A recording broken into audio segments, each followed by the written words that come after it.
I sympathize with First Lady Lisa Araneta Marcos.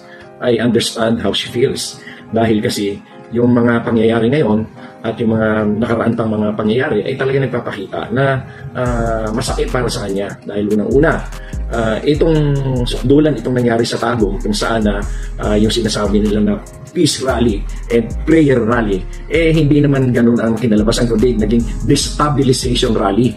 Dahil na saan ka ba naman nakakita na prayer rally pero kung ano-anong masasama pinagsasabi nila against President Bongbong Marcos and kay First Lady Lisa Araneta Marcos. Of course, masakit talaga yon dahil unang-una si First Lady ay nakita niya kung paano ang hirap na ginagawa, ang sakripisyo ginagawa ni President Bongbong Marcos upang mas isaayos ang ating mga suliranin, ang tinatahak nating mga challenges dito sa bansa.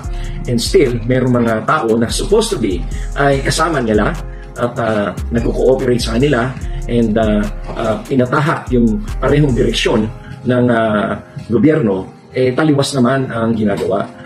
Siguro, I would suggest na si Vice President Inday Sara, na kaibigan din natin at kasama ko sa campaign, i-examine niya yung kanyang posisyon sapagkat the Vice President should be one with the President in facing the challenges of our country.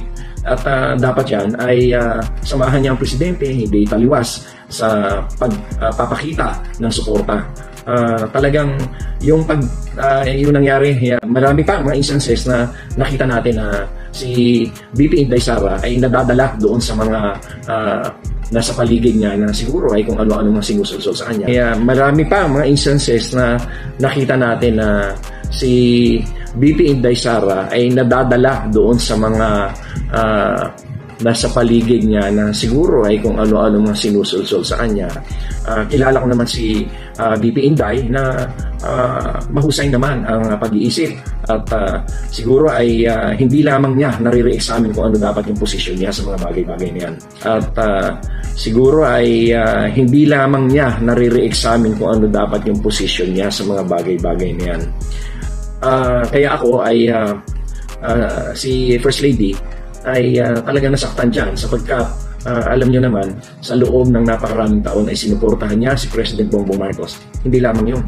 Isipin nyo ng kanyang minahal at pinakasalan at sinamahan sa buhay si President Bongbong Marcos. At that time, nadapang-dapa ang mga Marcos.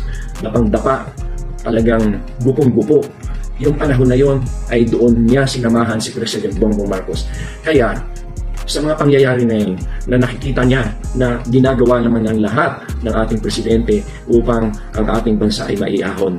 At merong tao na dapat ay kasama niya sa pagbabangon ng ating bansa ay yun pa ang nakikita na tumataliwas dahil sa mga pangyayari, mga sulsol, mga kung ano-ano mga plano ng ibang tao na sa paligid niya. Kaya ako ay sympathize with First Lady Lisa Araneta Marcos.